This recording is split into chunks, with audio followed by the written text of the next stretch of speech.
So hi guys and welcome to your channel bank time. आज हम बात करने वाले हैं L I C double O या L I C A D O का जो एग्ज़ाम है उससे रिलेटेड और उसमें आने वाले सब्जेक्ट क्वांट से रिलेटेड कि उसकी हम स्ट्रेटजी किस तरीके से बना सकते हैं। तो फर्स्ट ऑफ ऑल आपने अगर फॉर्म फिलअप कर दिया है तो बहुत अच्छी बात है। अगर आपने फॉर्म फिलअप नहीं किया है तो मैंने एक वीडियो बनाई है जिसमें मैंने रीजंस दिए हैं कि क्यों आपको ये फॉर्म फिलअप करना चाहिए। उस वीडियो को जाके ज़रूर देखना अगर अभी तक आपने फॉर्म फिलअप नहीं किया है, और अगर आपने फॉर्म फिलअप कर दिया है तो इस वीडियो को कंप्लीट एंड तक देखना, बिकॉज मैं आज शेयर करने वाला हूँ कि क्वांट की एक स्ट्रेटजी जिसके थ्रू हम मैक्सिमम क्वांट के अंदर स्कोर कर सकते हैं। ठीक है, हम अब एक एज ला सकते हैं अपने प्रिपरेशन में अभी, क्योंकि अभी हमारे पास में टाइम है। अभी 28 जैन को ये वीडियो मैं रिलीज़ करूँगा, बिकॉज आज बना रहा हूँ, कल मैं वीडियो रिलीज़ करूँगा। और हमारे पास में 17 से 20 फेब के बीच में डेट आने वाली है प्रीलिम्स की। ठीक है, डब्ल्यू की बात कर रहा हूँ मैं, एल आई सी डब्ल्यू की। तो वो 17 से 20 फेब के बीच में हमें डेट मिलेगी डब्ल्यू के प्रीलिम्स के एग्ज़ाम की। ठीक है, तो अभी हमारे पास में टाइम है कि हम एक एज लेके आ सकते हैं अपने प्रिपरेशन के अंदर, क्योंकि हमने या तो कोई और भी एग्ज़ाम दिए हुए होंगे या हमारी प्रिपरेशन हमने की हुई होगी, तो हम एक एज अच्छा लेके आ सकते हैं। अभी हमारे पास में दिन है कि हम अच्छे से प्रिपेयर कर लें। ठीक है, तो सबसे पहले बात मैंने आपको बता दिया कि एग्ज़ाम कब आने वाले हैं। 17 से 20 फेब के बीच में एक डेट आने वाली है। तो उससे रिलेटेड अगर हम देखें तो अभी हमारे पास में 20 दिन के अप्रॉक्स बचते हैं। ठीक है, 20 डेज हमारे पास में है कि हम रिगरस प्रैक्टिस कर सकते हैं, उन चीज़ों पे फोकस कर सकते हैं जो हमारा वीक एरिया है, या हम उन चीज़ों की प्रैक्टिस अच्छे से कर सकते हैं जो हम फटाफट से सॉल्व कर सकते हैं। ठीक है, तो उन चीज़ों पर हम बात करने वाले हैं। वीडियो को एंड तक ज़रूर देखना और लाइक करना and please subscribe the channel. So quant में सबसे पहले बात कर लेते हैं कि किस तरीके का पैटर्न आता है एग्जाम के अंदर। ठीक है, तो क्वांट में हमारे पास में 35 क्वेश्चंस आएंगे, 20 मिनट्स का हमारे पास में टाइम रहेगा। ठीक है, एक सबसे इंपॉर्टेंट बात मैं इसके अंदर बता दूं कि हमें मिनिमम इनकी जो रिक्वायरमेंट है, जो कट ऑफ एक बोलते हैं ये मिनिमम रिक्वायरमेंट, वो 18 मार्क्स का अप्रॉक्सीमेटली रहती है। बट ये फिक्स नहीं है, हो सकता है कि वो वेरी भी कर जाए, तो उससे ऊपर ही जाएगी, क्योंकि बिकॉज प्रीलिम्स का पेपर है। तो 18 के 20 के बीच में, 18 या 20 के बीच में आप ये मान के चलो कि इसका जो प्रीलिम्स का जो है ये मिनिमम रिक्वायरमेंट मानते हैं। ठीक है, तो हमें 35 मार्क्स के अंदर से 20 मार्क्स तो मिनिमम आप मान के चलो कि हमें वो लेके लेके आने हैं, उसके बिना हम क्वालिफाई नहीं कर पाएंगे। ठीक है, अब बात कर लेते हैं कि हम किस तरीके से क्वांट को 4 सेक्शन में डिवाइड कर सकते हैं और उसके बाद में हम इसको अच्छे से प्रिपेयर कर सकते हैं। ठीक है, तो हम क्वांट को प्रिपेयर करने के लिए क्वांट को 3 सेक्शन में डिवाइड करने वाले हैं। ठीक है, इन 3 सेक्शन में हमारे जो भी वीक एरियाज हैं या जो भी हमारी प्रैक्टिस अधूरी रही हुई है उसको पूरा करके हम एक अच्छा प्रिपरेशन में एज लेके आएंगे। ठीक है, तो 3 सेक्शन ये कौन कौन सा है जो क्वांट में मैं डिवाइड करने वाला हूँ। सबसे पहला है मेरा स्पीड मैथ्स का। ठीक है, सेकंड मेरा सेक्शन आएगा अर्थमेटिक का, और थर्ड मेरा सेक्शन आएगा डीआई का। ठीक है, इसको अटेम्प्ट कैसे करना है, पेपर में किस तरीके से अटेम्प्ट करना है या मॉक्स में किस तरीके से अटेम्प्ट करना है, वो भी मैं आपको बताने वाला हूँ। तो सबसे पहले हम स्पीड मैथ्स वाला सेक्शन उठाते हैं और उसके बारे में बात करते हैं। तो फर्स्ट सेक्शन हमारा स्पीड मैथ्स का है। इसके अंदर कौन कौन से, इसके अंदर भी 3 पार्ट आ जाते हैं। सबसे पहले अपना सिंप्लीफिकेशन अप्रॉक्सीमेशन। ठीक है, उसके बाद में अपना आ जाता है क्वाड्रेटिक इक्वेशन, और थर्ड नंबर पे आ जाता है अपना नंबर सीरीज, जिसके अंदर मिसिंग भी आ सकते हैं या फिर रॉन्ग भी आ सकते हैं। ओके, तो सिंप्लीफिकेशन अप्रॉक्सीमेशन, क्वाड्रेटिक इक्वेशन और number series, wrong number series, इसके 5-5 क्वेश्चंस आते हैं। ये पैटर्न वेरी करता है, मैं आपको पहले ही बोल दूं कि हो सकता है कि आपको स्पीड मैथ्स के अंदर 15 क्वेश्चन मिल जाए। ठीक है, अर्थमेटिक के अंदर 10 क्वेश्चन मिल जाए, और डीआई के अंदर आपको मतलब उसके हिसाब से क्वेश्चन मिल जाए। ठीक है, 10 क्वेश्चन उसके अंदर मिल जाए, बट ये वेरी कर सकता है। हो सकता है कि वो किसी पैटर्न, किसी शिफ्ट के अंदर आपको अप्रॉक्सीमेशन और नंबर सीरीज दे दे, या फिर मतलब क्वाड्रेटिक इक्वेशन और नंबर सीरीज दे दे, इसमें से 10 क्वेश्चन ही दे, बाकी अर्थमेटिक के क्वेश्चंस बढ़ा दें। तो ये पूरा जो सेट है, सेटअप जो है वो पूरा वेरी कर सकता है। तो आप ये मान के मत चलना फॉर श्योर कि इसमें से 15 नंबर आएंगे ही आएंगे, बट 10 नंबर फॉर श्योर इसमें से आएंगे। ठीक है, तो सबसे पहले 10 मार्क्स ये जो है ना, 10 से 15 मार्क्स ये हम पक्के कर लेते हैं। आपकी किस्मत है, अगर इसमें 15 मार्क्स का आ गया तो बहुत अच्छी बात है। अगर 10 मार्क्स का आता है तो एटलीस्ट हम अपने 10 मार्क्स तो ये फटाफट से कंप्लीट कर लें, जो कि हम 3 से 4 मिनट के अंदर पूरे के पूरे 10 मार्क्स स्कोर कर सकते हैं। ठीक है, तो सबसे पहले इसके बारे में बात कर लेते हैं। तो सिंप्लीफिकेशन अप्रॉक्सीमेशन, क्वाड्रेटिक इक्वेशन और नंबर सीरीज, इसके अंदर मिसिंग भी आ सकता है, रॉन्ग भी आ सकता है। तो सिंप्लीफिकेशन अप्रोक्सीमेशन आप प्रैक्टिस करते हो, आपको बिल्कुल प्रैक्टिस है, तो आप ये सोचोगे कि यार कि ठीक है अभी क्यों करना है, एग्जाम में डायरेक्टली दे देंगे, थोड़ा बहुत मॉक में क्वेश्चन आएंगे उसी से प्रैक्टिस कर लेंगे, या क्वाड्रेटिक इक्वेशन के भी अगर क्वेश्चन मॉक्स में आते हैं तो उसमें से प्रैक्टिस कर लेंगे सेम नंबर सीरीज के लिए। बट मैं आपके बोलना चाहूँगा कि अभी आपको अगर इस पेपर के लिए आपको बहुत अच्छी स्पीड चाहिए, आपको एज चाहिए कि मतलब आप कहीं भी किसी भी क्वेश्चन में अटको नहीं, आप अटक जाओगे, आपका 1 मिनट भी वेस्ट हो जाएगा तो वो आपके लिए बहुत डेंजरस हो सकता है। ठीक है, तो मैं अभी पर्सनली इस चीज़ के लिए क्या कर रहा हूँ प्रैक्टिस करने के लिए, वो मैं आपके साथ में शेयर करने वाला हूँ। ठीक है, ताकि आप भी वहाँ से प्रैक्टिस कर सको। तो आशीष अरोड़ा सर का टेलीग्राम पे एक चैनल है स्टडीफाइड करके, वहाँ पे वो डेली एक चेकलिस्ट अपलोड करता है। ठीक है, उस चेकलिस्ट के अंदर आपको सिंप्लीफिकेशन अप्रोक्सीमेशन में मिल जाएगा, क्वाड्रेटिक इक्वेशन में मिल जाएगा, मिसिंग नंबर सीरीज में मिल जाएंगे, रॉन्ग नंबर सीरीज में मिल जाएंगे, आपके चारों के चारों कंपाइल होकर कंप्लीटली कवर अप हो जाएगा। ठीक है, तो आपको टेंशन लेने की कहीं से ज़रूरत ही नहीं है कि हम कहाँ से ढूंढे, हमारे पास में तो क्वेश्चन ही नहीं है, कहाँ से लेके आए हैं, बुक्स में से ढूंढे, बोरिंग हो जाता है। तो वहाँ पे वो कंपाइल करके उन्होंने दिया हुआ है, आप वहाँ से कर सकते हो।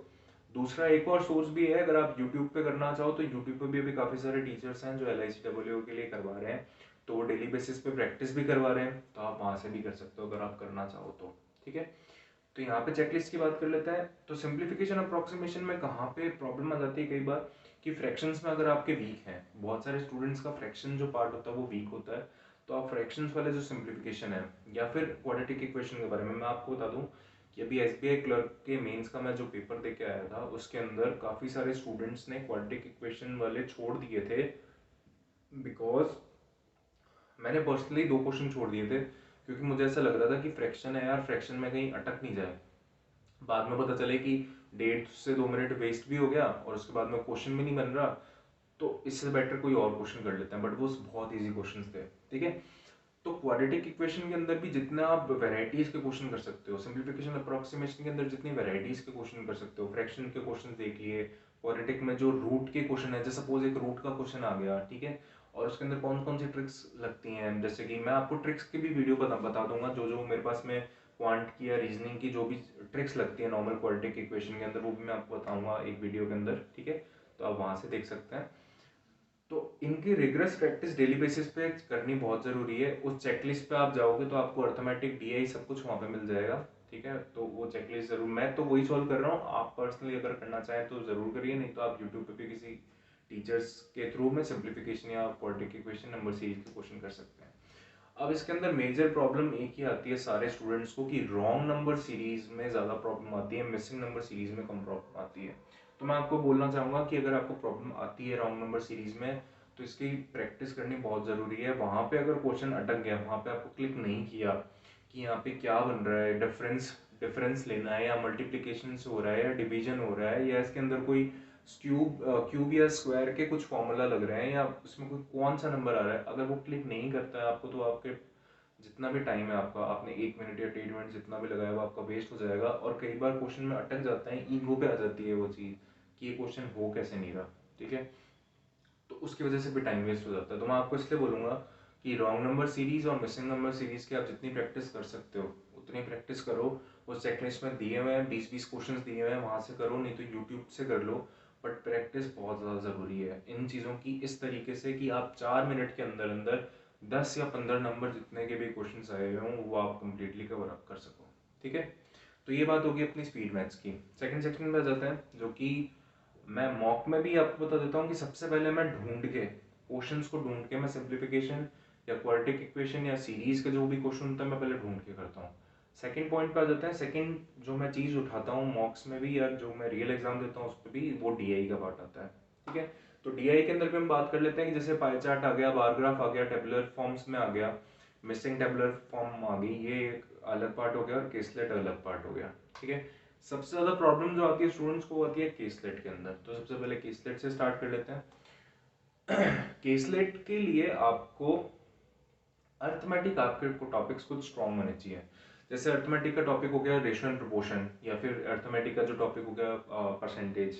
ठीक है, या फिर कई बार प्रॉफिट लॉस में से भी क्वेश्चन आ जाता है केसलेट के अंदर।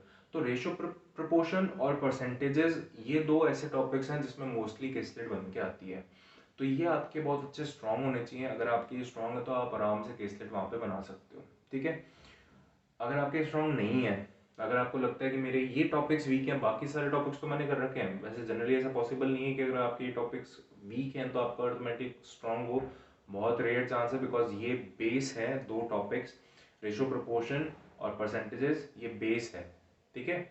तो अगर आपको फिर भी लगता है कि नहीं यार मेरे बाकी सारे टॉपिक तो स्ट्रांग है बट ये मेरा वीक है, तो इस टॉपिक को एक बार के लिए स्ट्रांग जरूर कर लिया, ठीक है ना। इन टॉपिक को स्ट्रांग करना बहुत जरूरी है। ओके, तो अब बात कर लेते हैं कि केसलेट का मैंने आपको बता दिया। डीआई की अगर मैं बात करूं तो डीआई उस चेकलिस्ट में भी दिए हुए हैं क्वेश्चंस, उस वहां से भी आप डीआई के क्वेश्चंस कर सकते हो। अदरवाइज मैं आपको कुछ पीडीएफ या कुछ लिंक्स प्रोवाइड कर दूंगा, वहां से आप जाके और यूट्यूब से या फिर उन लिंक से डीआईज को सॉल्व कर सकते हो।